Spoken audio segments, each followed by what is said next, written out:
If you wanted to beat the S&P 500, all you would have had to do is equal weight it. Check this out, a $10,000 investment in the S&P 500 back in 1976 on a total return basis, so reinvesting all distributions, dividends, and capital gains, would have grown to be worth $1.397 million today, almost $1.4 million. But a $10,000 investment in the equal weight S&P 500 over that same time period would have grown to $2.981 million, almost $3 million. That's more than double the total return of the S&P 500 market cap weighted, simply by equal weighting it. And that is fucking huge. Now, back in the early 2000s, Invesco launched their equal weight S&P 500 ETF, RSP. So that would have been launch date May 1st, 2003. I put it on this chart here, which shows the return in percentage of RSP and compared to the S&P 500 using VFINX, Vanguard's S&P 500 mutual fund, as a proxy. We can see that it has still outperformed simply by equal weighting. Maybe 1 or 2 percentage points here a year, 707.87% total return for RSP compared to Vanguard's S&P 500 mutual fund at 594.03%. So the point I'm trying to make here is over a long period of time it outperformed, and over a short period of time since the launch of the ETF, it is still outperformed. Now, interestingly, there's been some research done on the outperformance of equal weight indexes across the globe here. And this research paper that I found by S&P Global shows the annualized excess total return of equal weight indexes here on different markets. So we've got the S&P Europe 350. Equal weighting has outperformed by 2.2% over this time period. And what time period is that?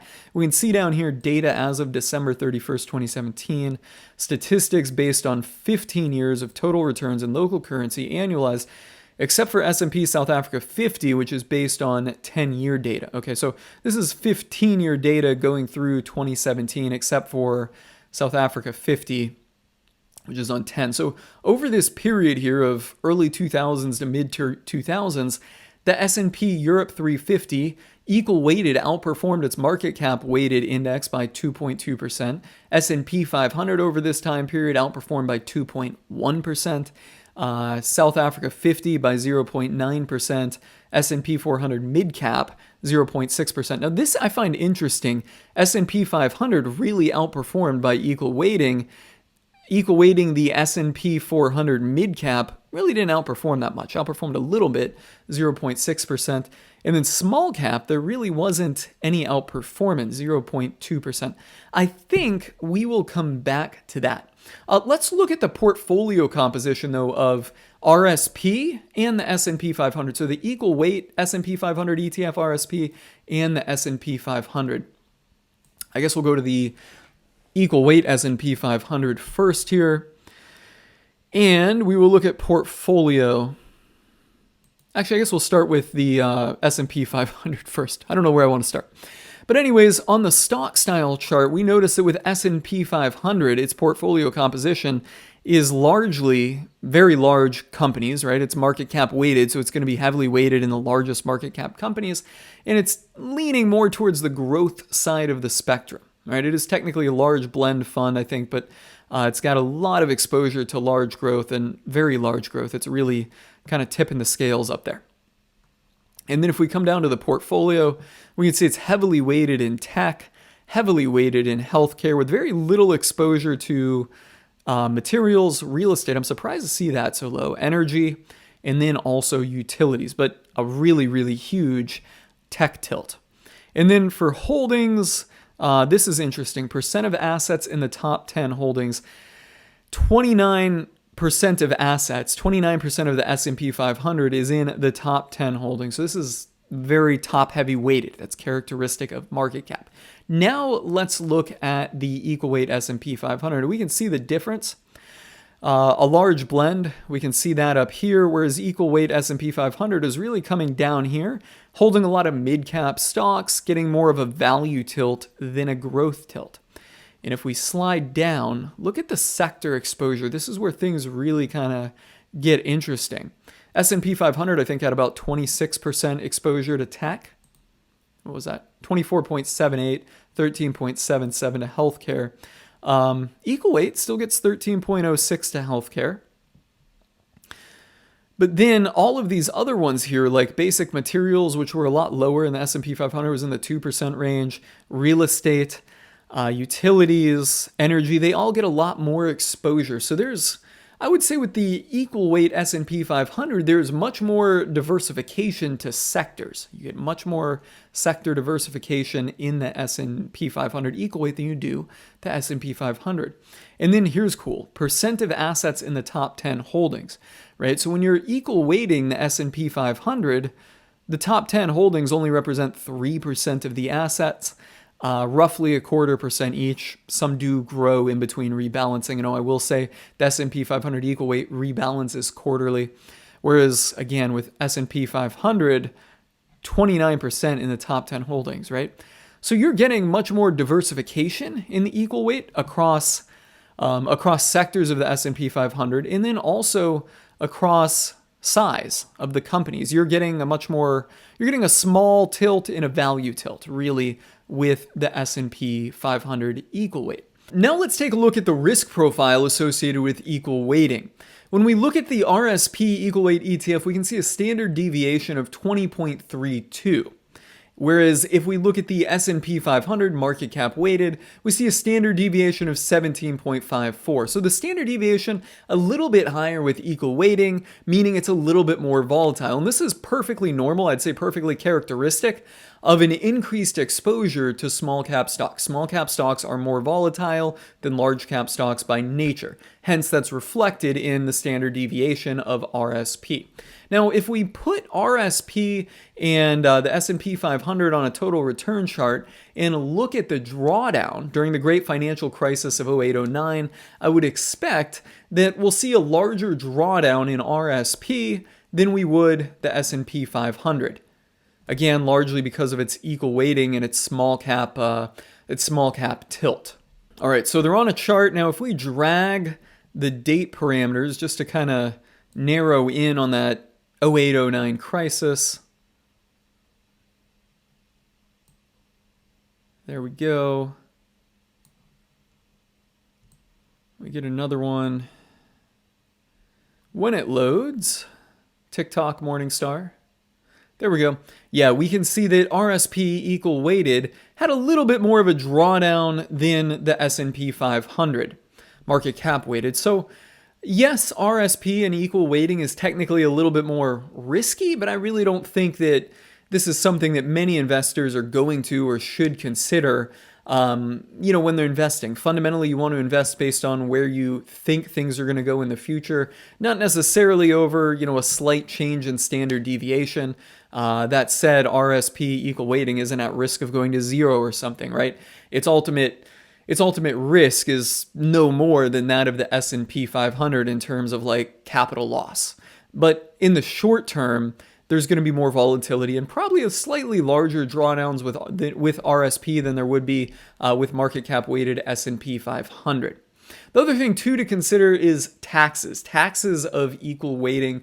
There can be a very big tax haircut. So what I did is I opened it up in my Schwab account, and rather than looking at RSP, the ETF first, there's actually an equal weight S&P 500 mutual fund out there, I think by Fidelity. This is it, VADC. Let's start there and let's look at the tax cost ratio. This is how much of your portfolio you would have to sell annually to pay the taxes.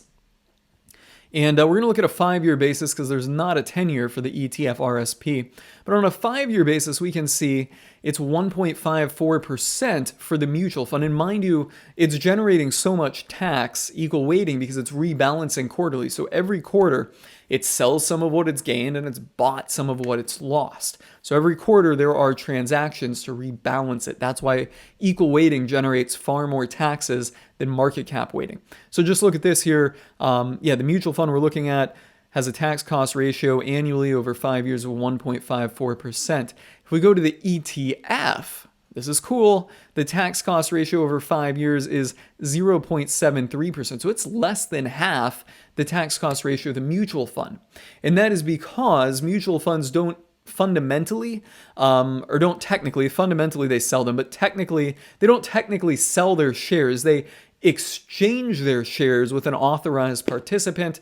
So it's like they're trading and not actually selling the shares inside. It's like they're saying, hey, we're going to, give you some Apple, you give us some Microsoft, rather than we're going to sell Apple and we're going to buy Microsoft type of thing. So ETFs have that real cool mechanism, and they can thereby distribute a lot less capital gains than mutual funds. As a rule of thumb, ETFs are far more tax efficient than mutual funds. So just pointing out that difference in that equal weighting in an ETF wrapper gets to be a lot more tax efficient. And then finally, we can see the S&P 500 mutual fund. We can look at the tax cost ratio for 5 years. It's less than all of them at 0.41%. And if we were to look at an S&P 500 ETF, that tax cost ratio would be even less. So there is some tax concern to be had for equal weighting. It can be substantially mitigated holding it in an ETF like RSP as opposed to a mutual fund, but it will never be as tax efficient as market cap weighting is.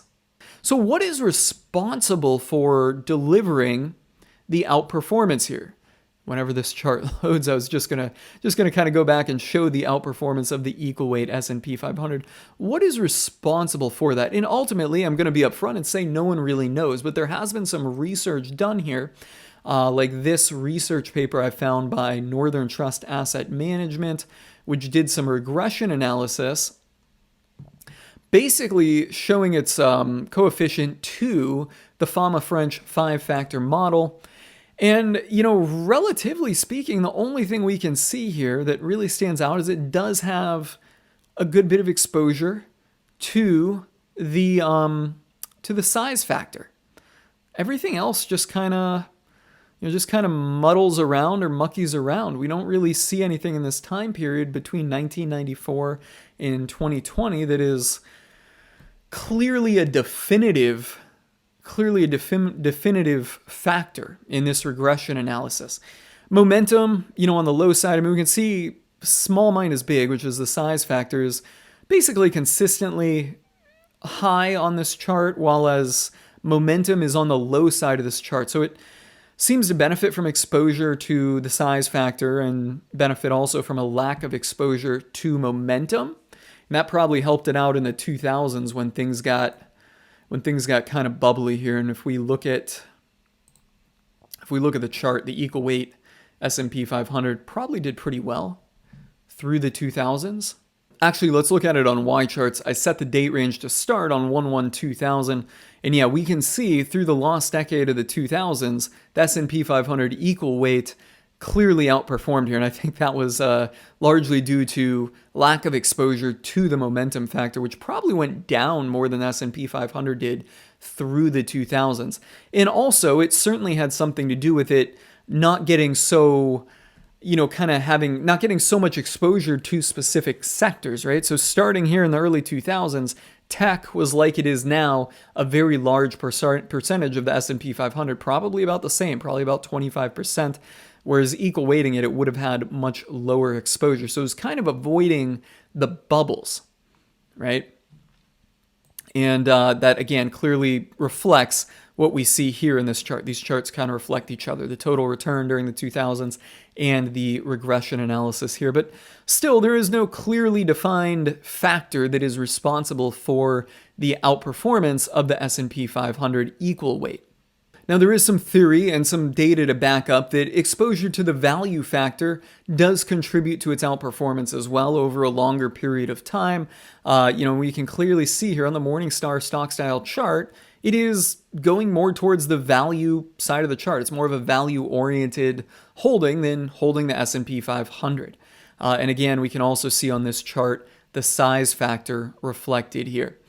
And then finally, there's some data out there that shows that possibly the rebalancing quarterly kind of captures some type of weird anomaly between the sectors. So rebalancing the sectors quarterly captures some type of premium. And there's been some research out there showing that sectors perform differently during different quarters of the year. I'm not really going to get too into the data here. And I'll link to this paper below. There's also another paper by Fidelity on sector rotation.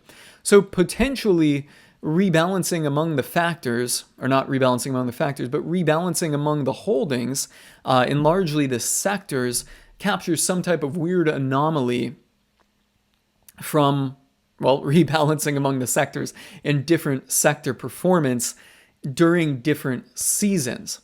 So that is, theoretically what is driving the outperformance of the equal weight S&P 500. But one thing I want to show that I find very interesting before we wind down here is the S&P 500 equal weight compared to a mid-cap market cap weighted fund, right? So when we look at this, we can see this thing is clearly a mid-cap fund, right? Or it's a mid to large cap fund, right? It's getting a lot of exposure to mid-caps just by looking at the Morningstar stock style chart. But if we put Vanguard's mid-cap fund on there, let's just see the performance difference between the two. All right, I've got the Vanguard's mid-cap index fund here on a chart with RSP, the equal weight S&P 500, going back to the inception date of RSP. And look at this. They perform damn near the same, like very, very similar, with VIMAX, the mid-cap index fund, narrowly outperforming. So simply put here, a mid-cap market cap weighted index fund is basically performing the same as RSP. So is there really value there in equal weighting the S&P 500? I'm not sure. No one really knows statistically for sure. It's really something that you have to invest on, or make the decision to invest on or decide on for yourself based on your own research and whether you think that this weird anomaly or premium associated with equal weighting the S&P 500 is going to persist going forward. So, could RSP as an ETF and equal weighting the S&P 500 fit into your portfolio? Certainly. Should it fit into your portfolio? Maybe. I think that RSP as an ETF and the strategy of equal weighting the S&P 500, could fit into your portfolio if you want to have one fund that really gets exposure to smaller cap stocks and has the potential of outperforming a large blend or an S&P 500 ETF, and you don't want to break up your exposure and go, large cap, small cap, or you also don't want to hold mid caps for some reason, right? Like you could theoretically make the argument that you're just going to replace your large cap portfolio holding and also your small cap portfolio holding with just the all-in-one solution of going VIMAX and a mid-cap index fund or going RSP equal weight. So what do you guys think about the equal weight S&P 500? Are there any key details that I've missed out on here in this video? Let me know in the comments below. That's a wrap on this one, guys.